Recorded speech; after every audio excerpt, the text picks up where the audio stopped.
Party's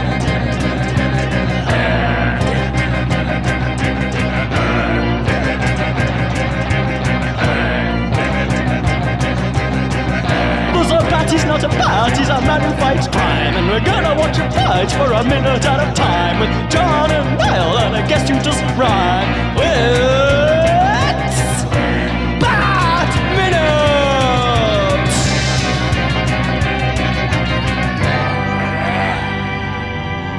Hello everyone, and welcome once again to Bat Minute of the Phantasm. This is the podcast where we wouldn't ever go running, flailing in terror from a minute of Batman Mask of the Phantasm. We'd stand by and analyze it minute by minute. I am one of the hosts, Niall McGowan. And here, paying for my sins, it is your other host, John Parker. And here we have, returning from the first 2 minutes of this week, in a shocking twist development, we have classy Clarisse Loughrey has returned to finish out the week with us. Hello. That's you forever now. I don't know. I'm like happy and sad at the same time. I think you should work that into your brand. You should go around with every time you introduce yourself, hey, classy Clarisse Loughrey, but you got sunglasses on and you kind of give people underneath and stuff. Maybe. Yeah. But I feel like I'm not. Then I feel like I'm setting the expectation very high, and I don't know if I can reach that lofty, you know? Well, you have to fake it until you make it, Clarisse. Just start showing up to things in limousines and, work with it in the Phantasm hand that you'll be working around, but make the Phantasm hand classy. Making the Phantasm hand a thing I could do. Yeah. That's within my wheelhouse. It's going to be the hip new accessory of the summer. Yeah. You put a pair of sunglasses on it as well. That's my only. That's why I'm not classy. That's the only thing I know how to class. The only way I know to class. Build in an extension that's in a cigarette holder. Oh, that would be on top of the blade. It's smooth. Oh. But yeah, we're here to talk today about minute 18 of Mask of the Phantasm. And this is a minute that opens with an aghast gangster, and it ends a minute later with some goons searching for their master. So yeah, we get the more this continuation of what was happening with Buzz Bronski, where he goes, I was going to try to do a Bronski Beat reference there, and I realized I cannot hit that note. Nobody on earth can sing like Jimmy Somerville. That's right, and he can still do it now. He can still do it. What a voice. Oh, Buzz is our small town boy, though. It's a shame that there's if we look at the newspaper when Buzz Bronski dies, it doesn't say would have said Charlton Saul.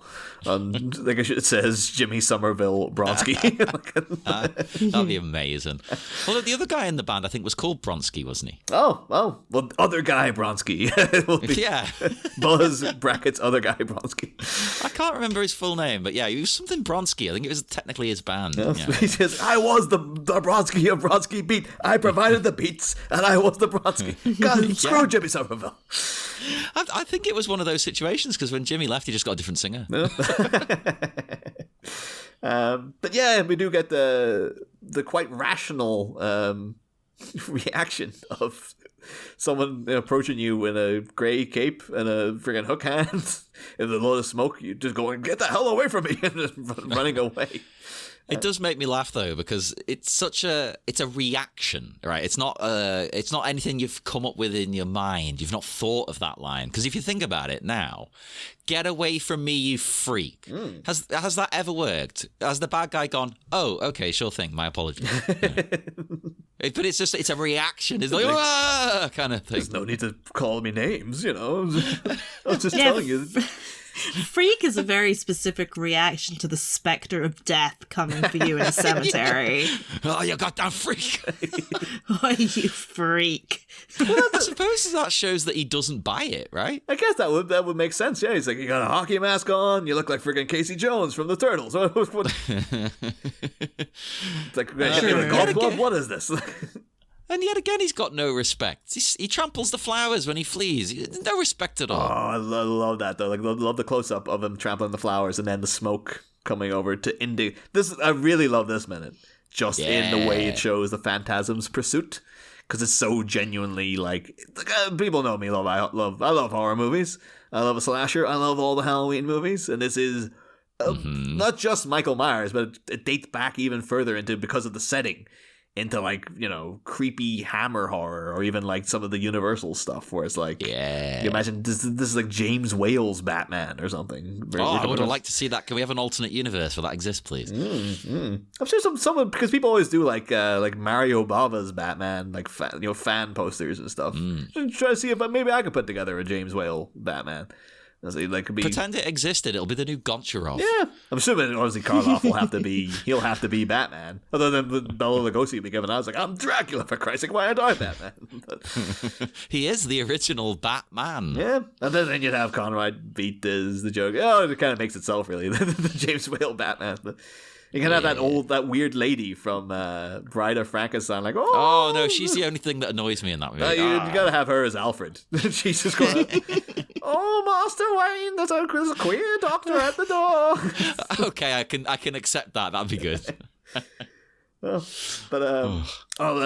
also it really reminds me of the whole thing very specifically of like the old EC comics, where like, you know, they base like Creepshow and stuff like that. Like, you know, those self-contained old horror comics. Yeah. That would always be like, it was always someone just getting a comeuppance. Like, be a short self-contained story. And you could do that with this. It's like, you don't even need to know this guy's a gangster. It's just the fact that he showed up and he like desecrated a grave. He came there and mocked the dead. Yeah. And then within 2 minutes, he's pursued by a ghost and killed.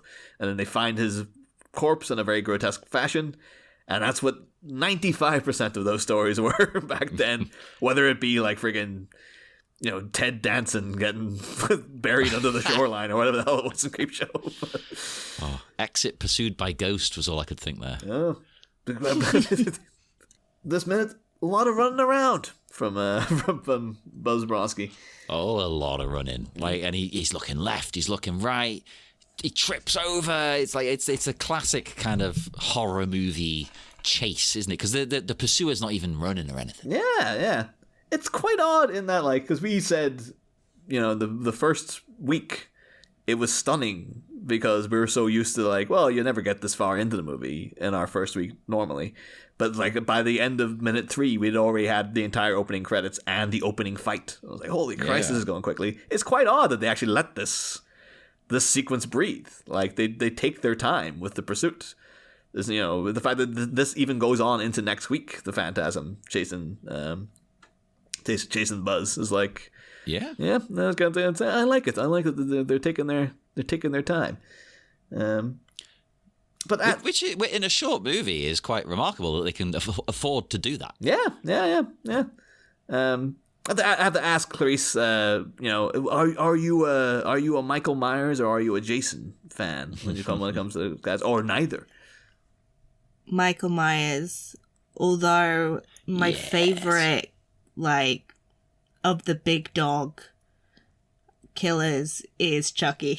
Really? Yes. I'm a huge Chucky fan. I love that series. It has no right to be as good as it is. Yeah. Exactly. On paper, it sounds awful, but it's not. And I love, like, the just dramatic shifts in tone from movie to movie, where it's sort of serious and then it's super camp and then it kind of went back to serious, but it was a whole, like, in universe, like, it got really complicated, but I was so into it. Oh, it was bizarre then with the show where you're like, I guess it's all been like a soft reboot, so they've forgotten all about that Seed of Chucky stuff. Oh no. And then this mid-show they're like, oh no, you know, Jennifer Tilly is still possessed by Tiffany the doll, and all that happened. Yeah, I love it. And here's like a ridiculous, like, you know, Murder in the Dark Clue kind of episode where Jennifer Tilly's trying to hide a body. That's possibly my favorite episode. Yeah. And one of them ends too with Chucky just talking to camera on a set going like, so apparently one of these wrestling ladies says she wants to be killed by me. So here she is. He just brings her out and just kills her on stage. It's like, dreams do come true, everybody. Yeah, because she said on Twitter, it was Liv Morgan, she said on Twitter, like, oh, I'd really love to be killed by Chucky in a movie or something. And then so they just went, well, Let's make it happen. Let's do it. I'd love to be killed by Chucky. How do I make that happen? Apparently you just go on Twitter, Clarisse. Please. You just have to send in an application. Yeah. Oh my god. Classy Clarisse Loughrey wants to be killed by... But maybe you could fight him with the Phantasm hand. There you go. Yes. Yeah. I'm up for And then that. Chucky will eventually prevail and kill you. And then for the next few episodes, his weapon is the Phantasm hand. There we go. There we go. I love it. Yeah. It's one of the things though, like it gets really again into like the idea that the Phantasm's supposed to be like supernatural, because Buzz like just falls ass backwards over like a like a wheelbarrow, picks up a pickaxe, and then goes in for a kill, and the Phantasm just deflects by like shooting up the hand, and you know it's one of the Gingsu knives, so you know you can cut a tin can in two with it. So just cuts through bone like butter. This thing, but then there's a weird edit where the hand goes through, and you see him. He doesn't look away, but he's like, "Ugh," and then the Phantasm's behind him, and that was one where I was like, "Huh? How did that happen?" Like, I think it's just meant to be, you know, like, I don't know physically how she's done it, but she's doing it to, I should be mysterious. They're doing it to mimic an actual ghost, aren't they? but how? So How did they do that? I guess, I don't know, but I guess that then solidifies in Buzz's mind, oh, this is an actual vengeful spirit then. I'm wrong. It's not a person dressed up as a freak. Does he think it's like Marley and Marley? Avarice and greed. Remember when we did a quiz, Niall, and we got a question wrong about how many ghosts there were because we counted Marley and Marley? No, That's only in the Muppets. We were correct because he was like, how many ghosts are in the Muppets Christmas Carol? Oh, he forgot one as well. Yeah, and we had to go up and go like, there's two Marleys, and he was like, oh yeah, I guess there is. It's like, oh, you goddamn asshole. Oh my god. How can you make that mistake? But this was making me think though, like, if this was a Scream movie, you know, this would indicate there was two Phantasms. Like maybe we only know about Andrea Beaumont, but like, how would she duck? Maybe she might duck behind a grave now. So in the blink of an eye, he didn't see her disappear. But how did she get all the way behind him and like a couple of feet away and start approaching him again? So what you're saying is the Scream franchise stole from this. Okay, yeah. 100%. You're coming for them. Yeah. This really emphasizes to me, though. I'm going to put a little link in the chat here to show you guys something, because this emphasizes how important, like, all the gimmicks of the Phantasm are, like all the theatrics and stuff, because it's so cool when like you genuinely think it's a ghost and all the smoke's coming here, there, and everywhere, and it's like it's a big deal. Yeah. And they did one time in animation. They brought the Phantasm back. And if you click on that YouTube link there, you get a little brief clip of what it is. And so basically, in the Justice League, they gave us eventually, even though it was nothing to do with Batman Begins, they just decided to give us Terry McGinnis's actual origin. Terry McGinnis, for people who don't know, is the Batman of Batman Beyond. Yeah. And in this episode, it describes apparently it was all manufactured by Amanda Waller to create a new Batman because after Bruce Wayne died, they needed to be a Batman. And one of Amanda Waller's schemes was when the McGinnis family are coming out of a Grey Ghost movie. They were talking about like, oh, I wonder if Andrea Beaumont was in the Grey Ghost as well last week. But she hired the Phantasm to kill his family. So basically he would become Batman because it's like, well, that's what happened with Bruce Wayne. So it'll happen again with this other kid. Logically, yes, it will happen every time. Yeah. And you're like, okay, that's kind of dopey. And then the actual clip of what's happening is that they're going through a car, you know, a parking lot. And the Phantasm just walks up behind them, raises her or their, like, you know, Phantasm hand, and is just walking along behind them like a dope. It looks so lame, and it's so terrible that it's like, thank Christ most people forgot that this ever happened, because it really knocks the wind out of the Phantasm as a character. That's like, that was how she was going to do it, was just to be like, Just like shuffling really fast. Yeah. Like, so, oh, sorry. Excuse me. Sorry. Step. You mind if I stop and kill you here real quick? Yep. Oh, no. They got into their Blade Runner car. I better give up. Oh, wow. But yeah, so you find out afterwards that Andre Beaumont just refused to do it because she's like, well, to be dishonoring Batman. If you're trying to create a new Batman, I can't do that through murder because I know Bruce and he would never. I'm still in love with him and I respect him too much to do that and all this kind of stuff. So maybe she's like, I wasn't putting in the whole effort because I wasn't into the job. But it looks so. You gotta feel it, you know? Yeah, but it looks so crappy though to see the Phantasm reduced to this. No, it really does. That's a terrible decision. Yeah. That whole episode is weird. I don't think anyone really likes it. And it was also, the whole purpose of it was that they thought that Justice League Unlimited, they thought this was the end of the whole thing, the whole DCAU. Like, they just started with On Leather Wings, the episode of Batman the Animated Series. And so that episode ends with, like, a callback to the beginning of On Leather Wings, where, like, the thing goes past the plane and one of the guys goes, like, what was that? Which is the opening scene of the first ever Batman Animated Series episode. And they're like, yeah, it was supposed to be bookended, and that's why we brought Terry back, even though he had nothing to do with Justice League, and that was supposed to be the end of the whole thing. And then they got another season, and then not only did they get another season, this wasn't even the last episode of that season. So it was just this bizarre outlier episode in the middle of it, with a really lame Phantasm scene, and that's always like they did bring her back one time. For no reason at all, really. Yeah, they didn't even get Dana Delaney to do the voice. It just didn't even say anything. But it does look weirdly like Ghostface to me. Like that strikes me as a Scream scene of this. Like, oh yeah, remember that's kind of like one of the things of Ghostface is like he's a bit lame in a weird way. Like well, once you find out it's just two. Well, actually, which version are we talking about? Two or one or three or different people? Once you find out it's just a guy, you're like, okay, yeah. Well, but yeah. So there was. I will put in the Facebook group. People haven't seen Ghostface Phantasm in this episode, but like it ain't the best, quite frankly. No, it really isn't. Holy, I wasn't expecting it to be that bad. Yeah. But Bronski, he decides here. I actually quite liked his tactic. He thinks, screw it, I'm dead. I'm just going to go on the attack. So that's when he rushed the Phantom with the weapon, gets it sliced in half and stuff. I actually thought that was a good tactic. Whereas before, I think earlier, I thought, well, why didn't they just run away? But here, he's like, well, I can't escape this thing. It's a ghost. I think he's accepted that now. So he's like, well, maybe I can injure it. I don't know. Can you injure ghosts? Let's see. Yeah. I mean, that's in that Gentleman Ghost issue I was reading during the week where Batman tries to lasso his hands, but he can't because he's a ghost. Whoa. And then later on, you see him drinking tea, and you're like, oh. Hang on. Maybe he can choose to be physical. Maybe. Yeah. Maybe they go, Alfred's tea's so good. Like, I'll make myself corporeal for a moment to enjoy it. Yeah, don't they? They have to, I'm going to ghost plane.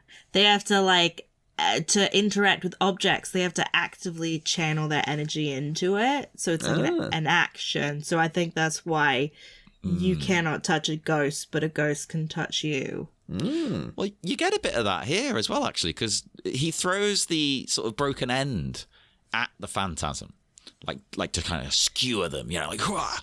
But it just sort of vanishes. Yeah.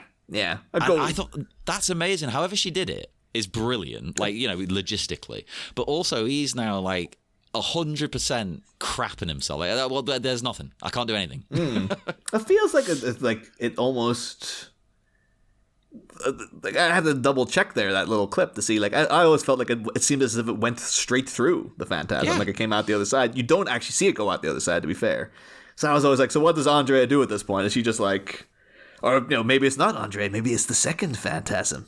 It's the Matthew Lillard of the Batman universe is finally here. Oh my God. There's a real ghost. Who real also Phantasm. Yeah. Maybe that could be too. She's like, do you mind teaming up with me and I'll dress as you for a bit? And this ghost like, sure, fine. Or it's not even a team up. It's just a complete coincidence that there's a ghost. That's the sequel, is the ghost coming after Andre Beaumont, but it's like it's not with the hook hand, it's with like a you're served. Yeah. You stole my bit. Actually, I really appreciate it as a thing. So it looks like he's trying to stake the Phantasm through it. He flings it like it's a sharpened stake. Oh, it's totally Buffy. Yeah, and it looks as if the smoke goes up, and presumably Andre Beaumont, I always thought, must just kind of go whoop, and go to the side, but the smoke covers that. They should put the smoke, but then edit the Phantasm to move to the side like Han Solo in the special edition of Star Wars. Just go whoop. But it could even be as simple as that, because it's he's freaking 60-year-old unfit kind of guy just flinging a bit of wood. It could be that it actually just hit her in the chest and she's just moved on with her day, but it just bounces off. It did remind me though, one of the big unsung things of the DCAU is that there's a classic unmade episode where, because this looks like he's trying to slay a vampire. In the comics, Batman did date a vampire for a while. That perfectly normal sentence right there. Okay. One of the ones people always tell me, Catwoman and Talia al Ghul, and all the great Batman love stories. But he hooked up with the wrongin', that kind of stuff. But he went out with Nocturna in the 80s, who was what a name. Nocturna nowadays. Oh, her real name was Natalia Knight. Of course. That's amazing. Yeah, it's Natalie or Natalia Knight. And they brought her back nowadays, and she's a full-fledged vampire these days. But pre-crisis, it was just, I think the story was that she was suing Wayne Enterprises because radiation from a telescope they had dyed the pigmentation in her skin bleach white. Okay, that's peculiar. Yeah. Okay, I can go with it. And basically, she's so bewitching that men just instantly fall in love with her, and she's obsessed with bagging Batman / Bruce Wayne. Oh. And there's a kind of almost like a little Phantasm element from it, because it turns out her backstory was that her dad was rich. He got involved with mobsters, and then he eventually ditched the family and left them for kind of dead to flee. Yeah. And so she always vowed to get back, the lifestyle that she was accustomed to, and so she would just sort of bewitch rich men, and sort of get them under her trance. But eventually, she just became an outright vampire. And that's less interesting to me. Yeah, but apparently there was the DCAU during Batman the Animated Series. They desperately wanted to do an episode about Nocturna. And it's one of those things now, because a lot of people will be like, who the hell's Nocturna? I bet you if she's in that show, everybody will remember who she is. But yeah, it was one of the things where they're they went to Warner Brothers, and I think they went to Fox Kids, because originally on Fox Kids. And after all the stuff, after all the clay face, weird, crazy crap that goes on that show, the terrifying friggin' man-bat transformations and all this sort of stuff, they came so we want Batman. We wanted to turn Batman into a vampire. The story here is that this woman bewitches him. She's a vampire. She bites him. He wakes up, pulls back the curtains, bursts into flames. And then it turns out there's going to be a two-parter where he goes out of the Batcave and he wants to cure himself of being a vampire. But the bloodlust is getting to him too much. He wants to actually eat Alfred in the scene. and then there's going to be him fleeing the Batcave and planning to destroy himself in the sun. But then the bloodlust gets to him and he just goes out on a rampage. He goes on the hunt. And meanwhile, Alfred contacts Kirk Langstrom, the Man-Bat, to take care of it. And that was as far as they went with it. And this is just out there we want to do this. Bruce Timm drew a model of what Nocturna was going to look like and stuff. And then Fox Kids just said no. And they're like, no fangs, no blood. No, they can't have Batman biting people. I loved vampires as a kid. I would have thought that was cool. And I thought they would have. There's Count Duckula's out there. Why? You're cool. No blood though. He likes ketchup. Yeah. Maybe that was the problem. But they're just apparently they keep saying in interviews, this is we kept bringing it up, and they would no matter what angle we brought it at, we're maybe she doesn't have fangs. Maybe she doesn't know. It's no, Batman can't become a vampire. He can't have bloodlust. We can't have anything like that. Because remember, they even did that in the Spider-Man cartoon. Michael Morbius, they had to put little suckers on his hands because they couldn't have him biting people. Morbius. Yeah, of course. I never heard of that character again. He never appeared in any recent movies. Were you a Morbius fan, Clarisse? Were you one of the few people who went to see it on both releases? No, I did not enjoy my Morbin time. But yeah, and then we always had the thing of the plasma, and then the cartoon. You could never say blood, and so I guess they're like, well, we can't. Maybe the Vero Fox kids were like, we saw that stupid plasma over in the Spider-Man. We're not doing that, so no, you can't do it. And then when, of course, it switched networks and they revamped the Batman animated show for the WB, they came back with Nocturna, and the WB were also like, nope, no blood, none of that, no biting, no fangs, none of it. Which is why they seem to be relishing having people like smoking in this, and there's blood everywhere. We're doing it all. Yeah, they have a guy, spoilers for next minute, guy gets freaking crushed to death by a giant statue.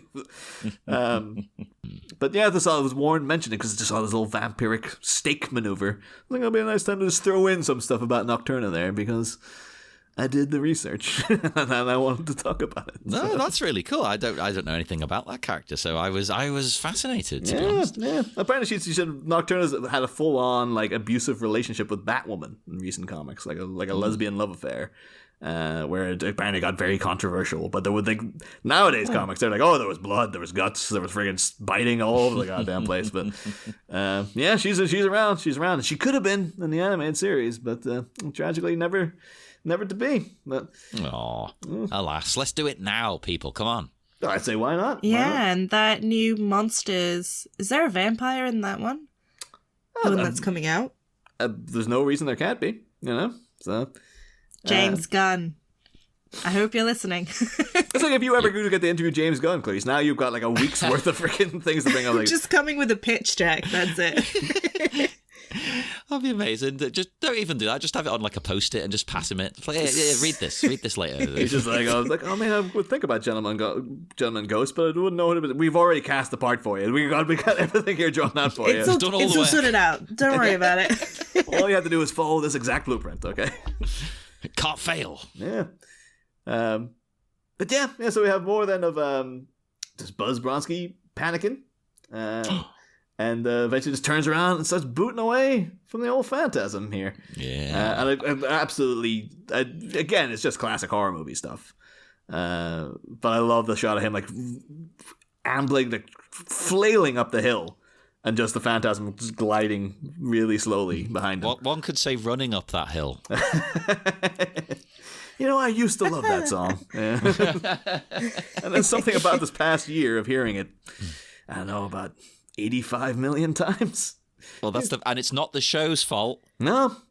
It's just the world. It's the world we live in. Yeah. I do not resent Kate Bush, her royalty checks whatsoever. Nope. But it's just like, nope. It was the same thing too. Although they did weird with that Wednesday show where they keep showing that clip of her dancing. Yeah. But then they put the wrong song over it now. They don't even play the craps. Yes, TikTok. Yeah, they put this Lady Gaga song on. And then I think I was talking to John about it the other week where it's like, if you look it up, the actual clip from the show on YouTube has like 45 million hits. And then the edit with the Lady Gaga version has 95 million hits. And it's like, how did that happen? This is the thing with TikTok, though, that I love TikTok and I use it a lot, but the people who use that app have no understanding of, like, the contextual relevance of music.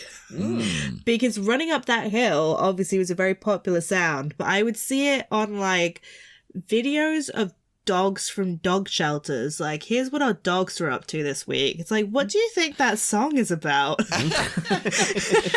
I really hate it when people do that. Yeah, pick a song that fits the theme of the video, right? Your dog's making deals with God? What are you talking about? Oh my god! How close to death are these dogs? Maybe they are making deals with God. That's what it is. It's trying to urge you quickly get this done. Oh man, but then, I mean, we do get a little bit here though of I quite like actually the relationship here because Buzz just flat out shouting for help, like, boys, come on, and they do have a kind of like, oh my god, we gotta go help the boss sort of thing. It feels like they have a nice relationship. Usually you wouldn't get that with gangsters, but there'd always kind of be to their underlings. But I kind of feel a vibe like maybe Buzz Bronski's like good to his people or something. So I think that's the way to go. If you're going to be running a mob empire, don't mistreat your underlings because they'll come for you. They'll team up with someone else. that's I think I'm willing to believe he did go legit. That's why these aren't just like. That's why he's not brought a gun with him. That's why he's not like. Oh, that's interesting. Yeah, he hasn't got a gun on him. What the hell? No weapons at all. Like, friggin' Chucky Saul had a gun. And he was gangster. And, like, this guy's going out to the graveyard in the middle of the night. And he's just, like, not brought anything for protection. It's like, maybe, I feel I'm choosing my headcanon is that Buzz Bronski went into the honey business. That's why they call him Buzz. He founded the Gotham Honey... Bronski Honey Co. or something like that. You could say, though, maybe he's so powerful, like, as a boss, that he's almost like the original idea of the Emperor from Star Wars, right? He doesn't need a weapon. He's got these guys. Yeah. Because that was what the original plan was, wasn't it? The Emperor doesn't have a lightsaber, George Lucas said, back in the old days. He doesn't have one. He doesn't need one. Well, to be fair, he doesn't need one because he can shoot lightning out of his hands. But yeah, that's part of his point. And he said the same about Yoda. He's like, these two are so powerful that they're above that. And then he went back on it, of course. But fast forward to Attack of the Clones, and Yoda's like spinning around. Even though it kind of goes against their whole philosophy, because those two especially, like opposite ends of like a kind of almost like a Buddhist, monk kind of vibe. It's like, no, they just fight with swords. Hey, fair though, in 2005, I didn't mind it. I'm here. I knew I was going to see Anakin and Obi-Wan fight, and I didn't know I was going to see freaking Palpatine and Yoda fight, so I'm here for it. But I actually thought... I know it's just for time in this. They cut the long trek to the grave, but I was confused at first because I was like, hang on, wasn't the grave only like a few feet away from the guys? And it turns out, no, it's miles away. They can barely hear him shouting for help. Unless it's like some Blair Witch stuff. Like it's actually... It could be that maybe Clarisse, you're onto something. Maybe like the Andrea Beaumont has brought down. She like got in touch with the spirit of like the of an actual entity to aid her in her quest in some way. And that's why she looks so lame when she's off like years later. It's like, I don't have the ghost around anymore. It's just Although me. I feel like they also did this in Stranger Things, where it's like suddenly everyone was very far away from each other in the cemetery running scene. Maybe it's something about cemeteries. It's just really hard to run fast. Maybe the ground is too unstable to run fast. You've got to go slow. Yeah. You got to respect, still got to respect the skeleton, so you can't run too fast. He's carefully running around the grave. He's like, oops, sorry. You better respect him, even if you're running for your life, because, any minute now you might become one of them. No? Well, he might be like, this is all because I knocked over that face, damn it. Now my only other note I've got really is that I was a bit surprised. I didn't expect him to be a balding gentleman.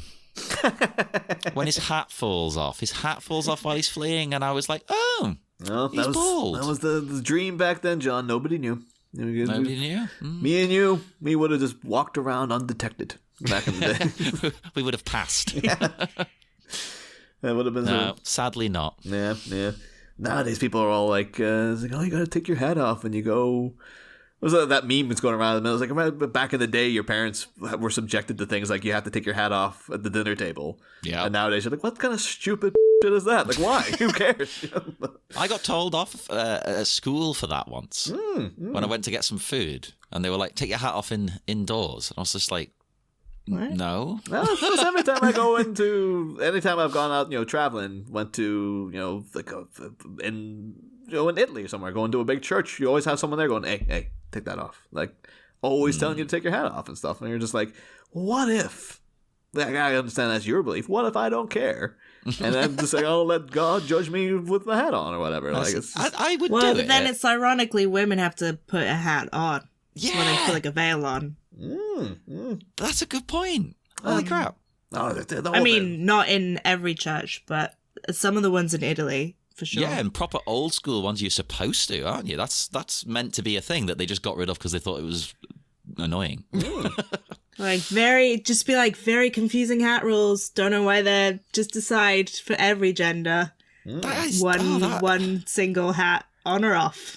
See, I thought maybe there was a justification until you said that. I was going to say, well, maybe you take your hat off because it's some kind of thing about the Lord entering you, you know. So your head is opened. But then if you're covering up women, what's that saying? That's terrible. Because God doesn't want to see that. There's so many things like that. You know, if the were to go up then to the pearly gates to be like meeting angelic figures who were just like, oh, it's all this crap you were making up back then. All these random arbitrary rules of just like, yeah, you have to do this, otherwise this happens. It's like, no, none of that's true. None of it. Like, what are we just making? Sitting around just making stuff up for people to do. Like, I think that's what it is. It's like, you know, the way people in IT, they'll constantly redevelop the user interface of websites or apps and things, like for no reason. It's just to look busy. Yeah. It's the same thing. It's like they just make up rules because we need to look like we're doing something. Well, that's my thing about faith, is that if I went to hell for something that wasn't kindness and charity and goodness, I'd be happy to go. Because I'm not. If that's what heaven is like, that sounds like bullshit. Yeah. That sounds worse. Yeah, it feels like hell is going to be a party because like 99% of people are going to be down there. So, like, as long as they've got Netflix down there, I'll be happy. I'll be fine. But yeah, it's usually around this time of the week though, Clarisse, because this is an animated, you know, feature from back when we were children, and it's based on a beloved cartoon back from when we were children. We were asking people about their favorite animated features or cartoons from their childhood or whatever, you know, just in general, because like this is so acclaimed. We're just trying to. There's always interest in hearing about some things that people liked back in the day too, when they weren't watching. Although you did mention off mic that not only had you not seen this film prior to today. You also just didn't watch the Batman animated series at all, which is like, you're definitely the first on the show to be able to claim that. I think the first superhero media I consumed was probably the first X-Men film, I want to say. Or I guess I watched No, because I would have watched Batman. The Tim Burton Batman. In terms of like new stuff, it was definitely X-Men. But in cartoons, I watched Cartoon Network quite religiously, and I don't know if any of this made it over to the UK, but I loved Angry Beavers. Oh yeah, I love that. Yeah, one of the beavers sounded like Owen Wilson for some reason. I loved Courage the Cowardly Dog. Yeah. I loved Two Stupid Dogs, which was a bit part of a larger show, but it was two dogs. That sounds familiar. And there was a guy who always yelled at them, something like, "It's cute, but it's wrong!" And what else did I like? I liked, Baboon and Weasel? Was that what it was called? Yeah. I Am Weasel, yeah. I Am Weasel, yeah. And it had the song by April March, who then had a music in like one of the I think it was in Death Proof, right? Chick Habit. I had no idea she did the I Am Weasel theme. That's great. I love that album she brought out too. Like it was all French language stuff as well, but like the song "Knee Socks" is one of the songs and stuff I remember on it. And I'm going to sound pretentious. I like Chick Habit more in the French version. Me too. Laissez tomber les filles. But I had no idea she did I Am Weasel. That's crazy. Because that's a song that, again, it's one of those ones that's just stuck in your head the entire, you know, IR Baboon is king of the swine. He's just as good as the Weasley kind. But behind every corner he's likely to find I Am Weasel. So, yeah. Oh. That sounds like different for the one I'm thinking of. It's the one that goes, can't, na-na-na-na-na-na. It's baboons better than we. Oh, that's the same one. Oh, it's the same song. It's just, the bit I was singing is just like the end of the very end of the song. Okay. But I haven't listened to it in a long time, but I loved that. Oh, but talking about scary things in cartoons, though, from this earliest myth, freaking Courage the Cowardly Dog. That was just that's all people seem to remember about it now. It's like, oh yeah, it's this cartoon that was freaky, unnecessarily terrifying all the time. Yeah, it was great. Yeah. And also, Real Monsters. Yes, classic. Yeah, that was although I think Army of Monsters though was just like that was just good. That was good times. I don't recall ever been like freaked out by it. I just remember loving it, you know. But Sure, conceptually though, it was a hand with an eyeball in it, and that's the scariest part of Pan's Labyrinth. So. Oh God, yeah. You Look, know, someone Photoshop the real monsters into Pan's Labyrinth, please. please. I just remember doing remember it was an episode of Courage where he had like a dream, and there was just like this weird creepy CGI thing then, like a kind of weird tube coming out of his head, and it just said like, "This is all a dream," and I got a weird calm voice. I just remember it's one of those things you just saw when you're back in the day. We're just like, what the fuck was that? You know, the years later, been like, do people remember that happens? Like, was that a thing that's... Come on, people... And then, thankfully, the internet does remember that. That wasn't just... I feel like there must be a really strong Courage the Cowardly Dog to David Lynch pipeline. Oh, yeah. Oh, absolutely. Yeah. And also just people just left to do, because they probably were like, it's low budget enough, just let them do whatever they want. It's just like, no one noticed they were putting this stuff in there. And they're like, apparently we keep getting away with it, so just keep doing it. So. Until it was too late. Yeah. Yeah, and I don't think parents were paying attention during the 90s, because my parents had no idea what I was watching. Oh, same. No. Make more Courage the Cowardly Dog. Yeah. Yeah, reboot time. Although I don't like I think that they brought it back now. They would make it adult orientated, and I think they did that with Ren and Stimpy. They brought it back and they're like, yeah, that was a weird series. That one. Yeah, but Ren and Stimpy was great though because it managed to do all that while working within the confines of like being a kids show. Yeah, but that adult one was odd. They were like sleeping together and stuff. Yeah, but What? I just I think these things work better when they have the thing to fight against. When you're just allowed to do whatever you want, I think it's a bit like, I kind of preferred it when it was like you were getting away with something rather than here's just some stuff that happened, you know? But And it was more sort of like Cat Dog. I used to spend a lot of time being like, how does Cat Dog work? And I think that's what scared me, was just conceptually thinking about Cat Dog. If there's a cat on one end and a dog on the other end, how does it work? Don't question it. That's scarier than anything. even and all, this is Niall in editing here, hopping on to say that through some bizarre technical glitch, John's audio was lost at the end of this episode. And even though we do have backups and whatnot that I could go and try to tear the audio out of, because we're pretty much at the end of the episode now, I thought it would just be easier to put in our goodbyes this way. So here is Clarisse giving her plugs. I am at Clarisse Loughrey on Twitter, and oh my god, what do I promote? I'm trying to think of a different thing to promote. You know, if I'm playing Fortnite at the moment, and if you want to come join my squad, I am trying to build a team. I'm India.Stoker, I think. Please come play the video game for kids with me. Please. And you can't, the thing is, you can't tell. So I'm like, you know what? I'm not going to discriminate. If they're running away, I will hunt them down, because that could be a 12-year-old, but that could also be some, like, 37-year-old man who thinks he's tough shit. They're gonna be shot down by Moon Knight, so... Thank you, Clarisse. And before we go off into that dark, dark night once more, I'd like to point out two things that I realized during editing. One, fans of Ted Lasso might want to know that Clarisse actually works for The Independent, which is the same newspaper as Trent Crim. So Trent Crim, The Independent. And I've known that for ages, and I've never introduced Clarisse as Clarisse Loughrey, Independent, which seems like a giant missed opportunity for me, like a Ted Lasso fan. But that's one thing.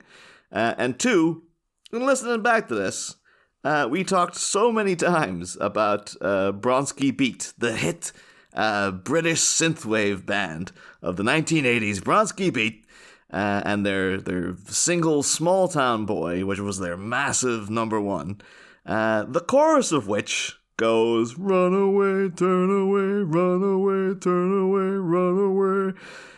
And we have a whole minute of Buzz Bronski running away and turning away, and we never joked about that chorus. I mean, what the hell, guys? What were you thinking? How could you not see it? It was right there. So yeah, that gutted me to listen back to, because I was like, just tell the joke. It's right there. But anyway, our social medias are, of course, the Batminute Listeners Cave on Facebook. Instagram is the Batminute. Twitter is just Batminute. We're on all good podcatchers. Thank you once again to esteemed film critic Clarisse Loughrey. Always a pleasure. And meanwhile, next time, a grave predicament. A flailing mafioso flees on foot while his spectral assailant continues their pursuit. But as a footfall fumble flings a good fella 6 feet under, which divine deity will deal a crushing blow as he clamors to claw up from below? We're touched by an angel in our oncoming installment, Batmites. Same Batpod, different Batminute. Must habt upp, die Vita